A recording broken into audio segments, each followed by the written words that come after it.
بسم الله الرحمن الرحیم. درود شریف وایي. اللهم صل على محمد وعلى آل محمد كما صليت على إبراهيم وعلى آل إبراهيم إنك حميد مجيد. اللهم بارك على محمد وعلى آل محمد كما باركت على إبراهيم وعلى آل إبراهيم إنك حميد مجيد. شپاړه سوه پنځه نوي نمبر حدیث شریف دی. 1695 نمبر. وعن انس رضی الله تعالی عنه، دا حدیث زمونږ استاد سردار سیدنا حضرت انس رضی الله تعالی عنه نه روایت دی. الله پاک دې راضي شي، الله پاک دې د خپل ځان ناراضي کی، الله پاک دې زما ستا او د ټول امت د طرف نه بهترینې بدلی ورکړي. ان رسول الله صلی الله تعالی علیه وسلم قال، چې شک پکې نشته د الله پاک را لېږلی شوي رښتینی پیغمبر فرمایلی دي صلی الله علیه وسلم: ان هذه المساجد لا تصلح لشيء من هذا البول ولا القذر انما هي لذكر الله تعالى وقراءة القرآن. دا جماعتونه چې دي، جماعتونه دا د وړو بولو او د ګندګۍ لایق نه دي چې څوک پکې بولي وکړي یا ورکې ګندګي وکړي، د دې لایق نه دي. تر دې پورې چې جماعت کې سړی ناست وي نو پوزه کې به ګوتې هم نه وایي بې ضرورته. دا جماعتونه د بولو او د ګندګۍ لایق نه دي. دا خبره نبی علیه السلام یو خاصه واقعه کې فرمایلې وه. واقعه داسې پېښه شوې وه چې یو کلیوال دیهاتي اعرابي سړی مسجد نبوي ته رالو، نو دغه وخته پورې لا د جومات حجرې او د ویڼۍ او د بهر په دې تمیز باندې دا کلیوال سړی پوه نه و. مخکې به دا کلیوال خلک چې وو دا به د تهذیب نه او د تعلیم نه لرې وو. اوس هم موږ او تاسو ګورو که نه، دا کلیوال خلک او ښاریان دې کې ډېر فرق وي. ښارې به چېرته ونه ګوري چې د ویڼۍ په غاړه ناست یو وړوکی اودس ماتوي یا اودس وچوي د لارې په غاړه، او کلیوال دا غم نه کوي. د کلیوالو او د ښاریې په منځ کې دغه فرق وي. ښاریې والو تعلیم نه علم نه آګاه خلک وي. د هغه دور بانډو کې اوسېدونکی کس راغلی دی، مسجد نبوي کې دی. مسجد نبوي کچه و هغه وخت کې، صحن هم د خاورو او چت خو یې د کجورو د پاڼو ستنې ورکې د کجورو ونې لګېدلې وې، تنې وړې بولې ورلې. چې وړې بولې ورلې هم په هغه جومات کچه ځمکه کې کېناستو او بولې شروع کړې خدمت.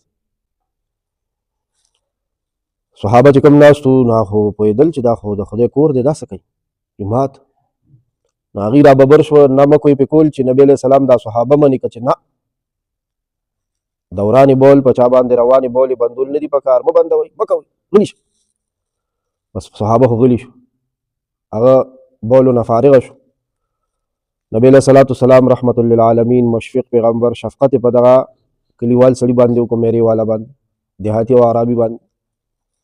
وی فرمایل وی په چې کله یو کس بولې شروع کړي په هغه به روانې بولې نه بندې، اگر که جومات کې ولې نه روانې بولې بندې کړي، دې کې مثانه کې او د نوم نه لاندې چې څومره حصه ده د انسان د وجود په شرمګاه کې په مثانه کې، په دې کې زخم پیدا کېږي، او چې زخم پکې پیدا شي نو هغه به دې انسان ته بیا ډېر تکلیف وي، سختې بیمارۍ ته لګي. نو په دې بنا باندې نبی علیه صلات وسلام صحابه منع کړه چې دته څه مه وایي، بیماري ورته ونه لګي. اوس هم دا مسله ده، طبیبان دا وایي چې بولې چاله ورشي نو ایساری دی نه، د مانځه دپاره که ځان ایسار کړی چې یخني ده اورېږه بس دا مونځ پې کوم، بیا به مانځه نه پس بیا خو دا مونځ کېږي نه، ځکه د ده ټوله توجه ولاړ په مانځه کې دی او ګرځي کوم ځای باتروم کې ګرځي، دا خو مونځ نه شو. ایسارول اسم نه دي په کار، دې کې ډېرې بیمارۍ لګي، واړه په دې پوهېدل په کار دي. بهرحال او د جومات طریقه سره جومات چې کله هغه بولو نه فارغه شو، نبی علیه صلات وسلام هغه ځان ته راوبللو او صحابو کې یو صحابي ته وویل پاسه بوقه لوټه را ډکه کړه د اوبو او په دې باندې واچوه، دا صفا کړه. هغه صفا کډیر تحمل سره، حکمت سره، پوهې سره، دانایه سره هغه روبللو ډیر په نرمۍ سره هغه پوه کو او په نرمۍ سره ورته کوم ټکی ویلو دا چې کوم مونږ ته د حدیث کې رالو 1695 نمبر حدیث چې شک پکې نشته دا جمعتونه دا د بولو دپاره او د ګندګۍ دپاره لایق نه دي. دا جمعتونه چې دي انما هي لذکر الله تعالی وقراءة القرآن، دا د الله تعالی د ذکر دپاره دي، دا د الله پاک د قرآن شریف د تلاوت دپاره دي. دې کې به خلک منځ کوي، ذکر به کوي، تلاوت به کوي، دې کې به ګندګي نه جوړوي، ګند به نه کوي.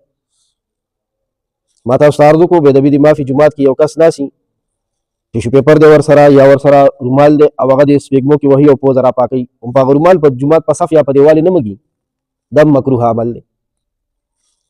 اوس به تاسو ته کراهت په خپله واضحه شي. ګوره حضرت انس رضی الله عنه فرمای او کما قال رسول الله صلی الله تعالی علیه وسلم، یا څنګه چې نبی علیہ الصلوۃ والسلام فرمایل. رواه مسلم، دا حدیث امام مسلم رحمه الله روایت کړی دی، تخریج کړی دی په صحیح مسلم شریف کی کتاب الطهارت کی، باب وجوب غسل البول وغیره من النجاسات اذا حصلت في المسجد. مسجد کې چې چا دا کارونه ولید، بول، نجاست، غند وغیرہ، نو هر تدی جمعات والا ته چې جمعات کې حاضر دی هغه ملمه دی او که قربه دی، خادم دی او که خادم نه دی، مونږ په دې جمعات کې کوي او که نه کوي په ده لازم دی چې دا جمعات به د خیري نه صفا کوي. دا د ټولو ذمواري.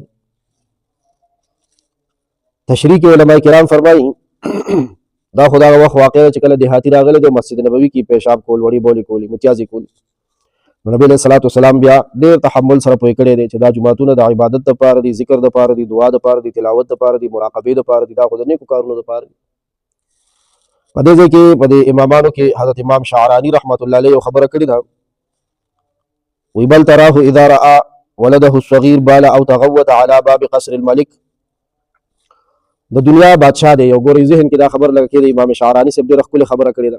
د جوماتونو عظمت او وقعات به ترې نه درته معلومه شي او تر اوسه پورې چې په جومات کې مونږ جارو نه ده والې، صافي نه ده والې، په هغې به څومره خپېمانتیا مونږ ته وشي او چې څوک جارو صافي په جومات کې استعمالوي هغه ته به د خپل کار عظمت معلومه شي چې دا څومره لوی کار دی. هغسې مې اراده خو زمونږ د ټولو ده چې د الله کور به صفا ساتو انشاءالله. دې کې خو په چا باندې مخ مروت نشته که نه، ځکه دا خو د چا کور دی؟ د الله کور دی. ولکه خو نه دا د امام کور دی او نه چې چا ځمکه وقف کړې ده د هغه کور دی او نه د هغه دی چې چا جوړ کړی دی، دا د چا دی؟ د الله پاک کور دی.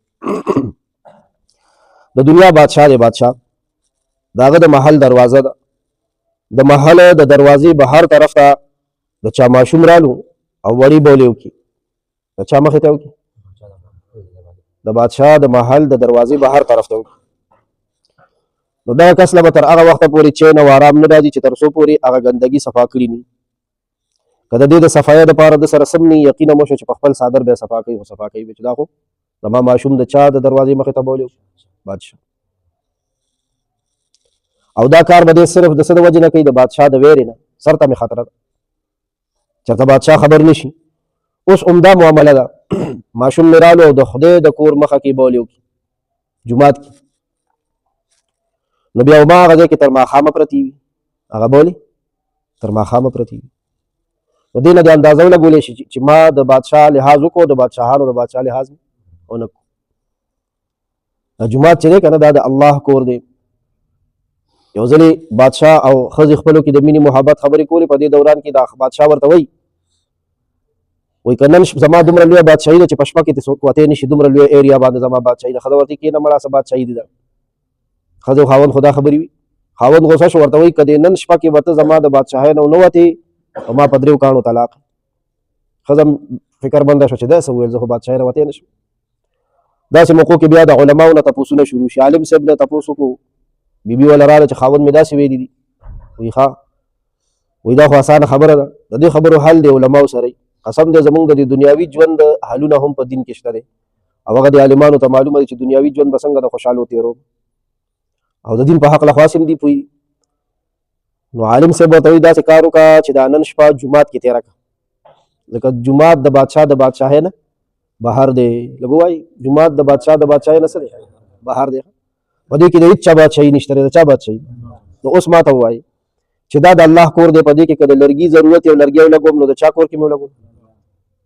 نو چې ته بې وینا د چا په کور کې د لرګي کار وکړې، هغه به بیا سبا چې ستا په کور کې ضرورت یې کوي به که نه به کوي. ښه دنیا انسان خو داسې دی، هغه ښېګړه نه هېروي. نو الله پاک به بیا زموږ او ستاسو د دنیا او د آخرت کور هم داسې وران پرېږدي. دا طریقه ده که خپل کور صفا او پوخ او جوړ غواړو، صرف د دنیا نه، د کوم یو ځای د دنیا خو به زه دا ووایم د قارون خبره وکړم چې دا زما د مټو زور دی چې ما کور جوړ کړی دی. د آخرت به څنګه جوړېږي؟ جومات کې لاس پرې خوځول دا داسې دي لکه چې د دنیا کور هم ځان له آبادوم او د آخرت هم دواړه پرې آبادېږي. لهذا وروڼو مشرانو چې کوم ځای کې جومات وګورئ که نه، مېلمه شي پکې یو ځای کې جومات کې د لمونځ کولو د ښار دی یا د دفتر دی یا د بلې محلې دی او ودې کته پکې جالي دي، څوک ملامته کومه، ښه په کلار وګوره خوا دې خوا چاته صافي پرتی به شروع شو صفای که ځکه د چا کور څخه دی. نو الله دغه مالتیان هم ویني او ته مېلمه وې تیبولې دي، دا خو ستا ذمواري ده، زما ذمواري ده. خپل جومات ته هم لږ پام کوو چې کم شي ماشومه خوا دې خوا کړی دی. الله پاک د پوهې سره د عمل کولو توفیق راکړي. د جنازې منځو سبحانک اللهم وبحمدک دا دوه ټکي مې ویلي د هغې کې مې ویلی شي عام منځ کې وتبارک اسمک او برکت والا دی نوم ستا، وتبارک اسمک برکت والا دی نوم ستا. وصلی الله تعالی علی خیر خلقه محمد و آله وصحبه.